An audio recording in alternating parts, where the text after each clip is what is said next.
Assalamualaikum warahmatullahi wabarakatuh. Jumpa lagi, kita ada di mata kuliah akuntansi lembaga keuangan syariah. Kita akan membahas tentang akuntansi istisna. Ya, akuntansi istisna. Outline materinya pada video kali ini seperti biasa yang lainnya juga, yaitu ada landasan hukum, aturan standar, kemudian pengertian dan karakteristik istisna. Akuntansinya nanti akan dibarengi dengan ilustrasi atau contoh soal dari sisi pembeli maupun dari sisi penjual. Oke, ke landasan syariah dulu. Dari landasan syariahnya di sini karena memang masih merupakan bentuk dari jual beli, maka digunakan landasan syariah Al-Baqarah 275. Wa halallahu al-bai'a wa harrama riba. Kemudian ada hadis riwayat Muslim tentang pesanan ya, tentang barang pesanan ini diriwayatkan dari sahabat Anas radhiyallahu an. Pada suatu hari, Nabi Shallallahu alaihi wasallam hendak menuliskan surat kepada seorang raja non-Arab. Lalu dikabarkan kepada beliau, sesungguhnya raja-raja non-Arab tidak sudi menerima surat yang tidak distempel. Maka beliau pun memesan agar dibuatkan cincin stempel dari perak. Anas mengisahkan seakan-akan sekarang ini aku menyaksikan kemelut putih di tangan beliau. Nah, ini menjadi dasar ya, ada pemesanan di sini. Kemudian dasar dari fatwa syariah di Indonesia ada fatwa nomor 06 tahun 2000 tentang jual beli istisna, yaitu ini akan dibahas tentang ketentuan pembayaran barang dan lain-lain. Fatwa nomor 22 juga ada, yaitu tentang jual beli istisna paralel. Kalau di global syariah standar IOV nomor 10 itu sudah membahas di dalamnya ada jual beli istisna dan istisna paralel. Kalau untuk PSAK di Indonesia, ya, akuntansi istisna ini dibahas di 104 yang direvisi tahun 2016. Kalau global IOV itu ada di FAS atau Financial Accounting Standard nomor 10. Untuk bank sendiri, BI juga bank syariah ya, mengeluarkan PAPSI, Pedoman Akuntansi Perbankan Syariah tahun 2013. Gitu. Itu aturannya. Oke, kita lihat dari sini merubah salam istisna itu merupakan bentuk dari jual beli ya. Jadi salam sama istisna ini sendiri juga sebenarnya sama-sama merupakan akad pemesanan gitu. Barangnya belum ada. Nah, kita lihat dari sisi definisi. Istisna dari kata sana'a, artinya memesan, kemudian dibuatkan pesanan.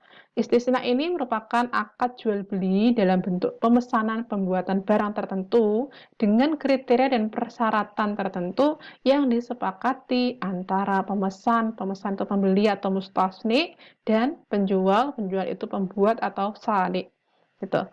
Kemudian itu pesanan ya, di pesanan jadi gitu. Kalau salam kemarin pembayarannya di awal ya, dibilang dilunasi di awal. Kalau istisna paralel ya, kalau misalnya si penjual atau pembuat sani itu untuk memenuhi kewajibannya ke mustasni, dia itu pesan lagi ke orang lain, gitu ya. Dia itu memerlukan pihak lain gitu. Nah, kalau misalnya seperti itu kita sebut sebagai istisna paralel gitu. Si penjual itu tidak memperoleh sendiri, dia menyerahkan ke kontraktor yang lain. Oke, skema istisna sekarang. Skema istisna, misalnya di sini ada pembeli atau mustasni, ada ijab kabul, misalnya bank syariah atau bank keuangan syariah, nanti ada penyerahan barang, ada pembayaran. Di sini perbankan syariah atau entitas syariah menjadi penjual ya. Nah, kemudian bisa jadi nanti bank syariah itu menjadi pembeli atau mustasni. Dia memberikan kontrak atau memesan ke penjual atau sani atau kontraktor. Gitu ya. Ada penyerahan barang, ada pembayaran.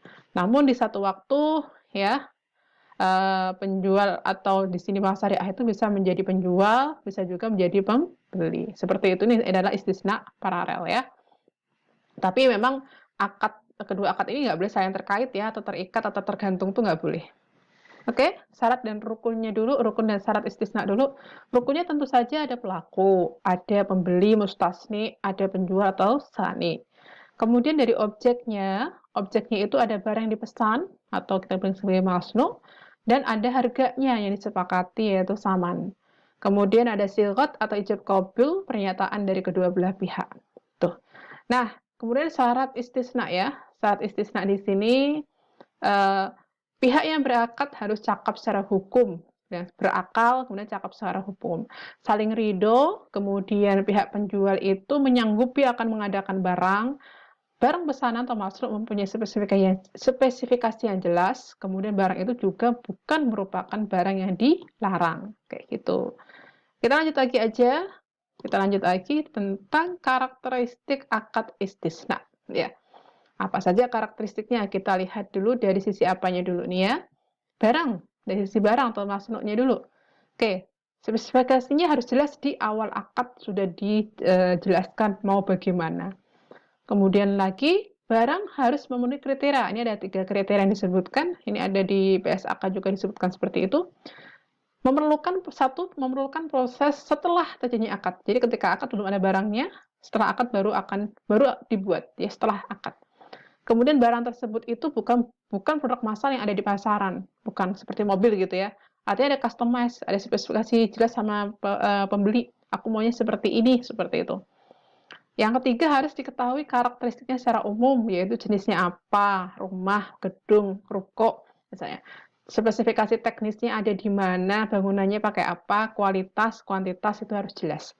Kemudian barang pesanan itu harus sesuai dengan yang disepakati. Kalau misalnya pas datang, pas diserahkan kok barangnya cacat atau rusak, maka nanti penjual harus bertanggung jawab. Oke, dari sisi harga sekarang atau pembayaran itu boleh di muka atau tunai ya, pembayaran tunai atau pembayaran tangguh. Nanti kita lihat apa itu pembayaran tunai dan pembayaran tangguh.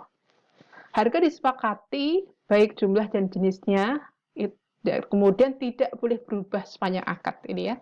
Flat ya, nggak boleh nanti naik atau turun, misalnya seperti itu nggak boleh. Karakteristik yang berikutnya tentang istisna paralel, disebutkan juga, salam juga seperti itu apa?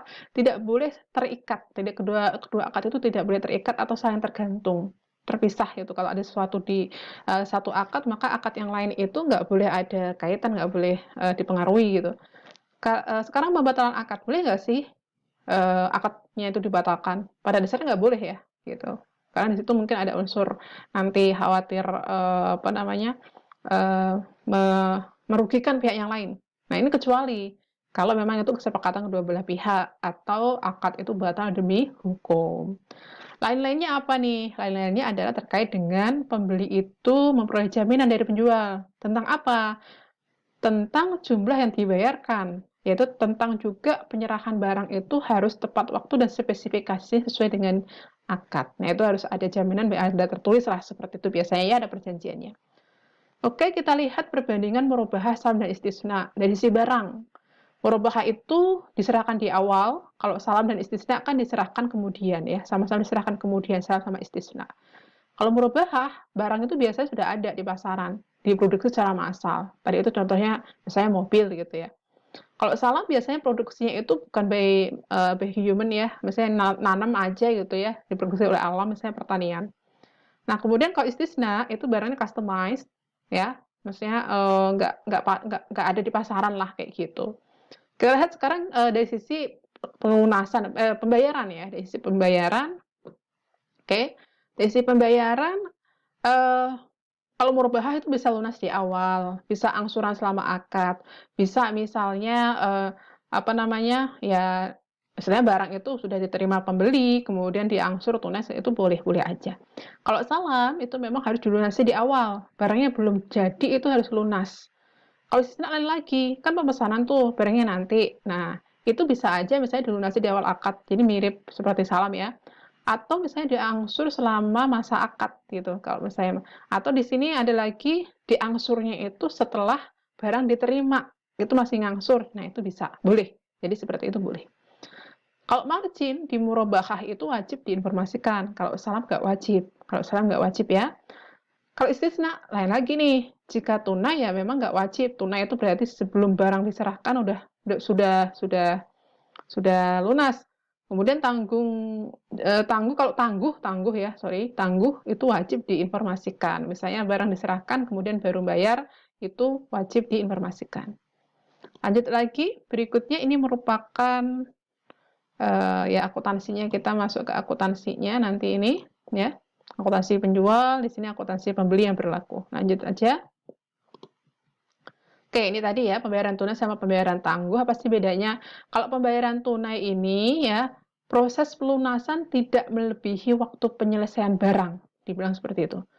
Atau di sini pelunasan ketika pesanan sudah selesai dikerjakan dan diserah terimakan kepada pembeli. Artinya kalau saya pesan barang, barang itu harus dikasih ke saya 31 Desember, maka sebelum 31 Desember itu saya sudah menyelesaikan atau sudah melunasi. Gitu. Itu pembayaran tunai. Meskipun misalnya saya nyicil gitu ya, mengangsur dari misalnya Oktober, November, Desember di awal itu saya sudah nyicil seperti itu, tapi ketika misalnya barang itu misalnya dibangun gitu ya, dibuat, nah misalnya belum dikasih ke saya sudah mengangsur dan lunas, nah itu masuk ke tunai. Tapi kalau tangguh misalnya, proses pelunasan itu lebih dari waktu pembuatan. Misalnya waktu pembuatannya di sini nih, gitu kan, sampai sini, gitu. Nah dia tuh ngangsur dari sini, sini, sini. Ketika barang selesai diserahkan, di sini ada penyerahan gitu ya, ada penyerahan, dia masih ngangsur, gitu. Nah itu masuk ke pembayaran tangguh. Atau barang sudah selesai di sini, gitu. Terus kemudian dia baru membayar di sini. Itu juga masuk ke dalam pembayaran tangguh. Jadi pelunasan lebih dari waktu pembuatan atau di sini dibilang ketika barang jadi atau diserah terimakan pembeli masih belum melunasi atau masih ada angsuran kayak gitu ya. Bedanya tunai sama tangguh di dalam pola pembayaran istisna. Kita lanjut lagi nih apa? Oke, kita lanjut masuk ke akuntansinya sedikit tentang penyatuan dan segmentasi akad istisna. Di sini dibilang akad sendiri ada beberapa gitu ya, ada beberapa barang atau aset. Dia dianggap sebagai aset terpisah ya. Kalau apa sih dianggap sebagai aset terpisah itu? Kalau memang proposal pemesanannya aset tersebut itu ya terpisah, bisa diidentifikasi secara terpisah. Proposalnya beda, antara aset satu dengan aset yang lain. Dengan ruko satu dengan misalnya toko bangunan yang lain misalnya. Dan aset itu memang dinegosiasikan secara terpisah, yaitu harganya ini berapa, yang satu lagi berapa itu terpisah. Kemudian biaya dan pendapatan masing-masing akad juga diidentifikasi secara jelas. Itu maka akan dianggap ada akad terpisah, dua akad terpisah. Ada dianggap sebagai satu akad kalau misalnya memang semuanya itu satu paket, negosiasinya satu paket, dan lagi ada kaitan erat antara satu akad dengan akad lain atau satu aset dengan aset yang lain, kemudian dilakukan secara serentak atau simultan. Nah, sekarang kita lihat apa ini yang berikutnya. Ini kan satu akad, ini akad terpisah. Yang berikutnya adalah ada akad tambahan, misalnya ya. Kemudian ada akad tambahan itu seperti apa? Pemesanan tambahan akad diakui secara terpisah kalau atau jika ini atau ya ini atau di sini. Kalau apa sih? Aset tambahan tersebut itu berbeda signifikan dengan akad yang di awal, misalnya aset yang di awal akad. Dari sisi bentuk, desain, teknologi, dan fungsi itu berbeda signifikan. Atau memang terpisah antara harga negosiasi akad tambahan tadi atau yang disusulkan tadi itu dengan akad yang awal. Itu terpisah, maka nanti dia akan diakui sebagai akad yang terpisah juga. Kita lanjutkan, apalagi yang ada di bawahnya lagi. Oke, ini akuntansi penjual. Kira-kira akuntansi penjual itu nanti akun-akunnya seperti ini. Jadi ada di laporan posisi keuangan atau neraca dari penjual itu nanti akan ada namanya persediaan aset istisna.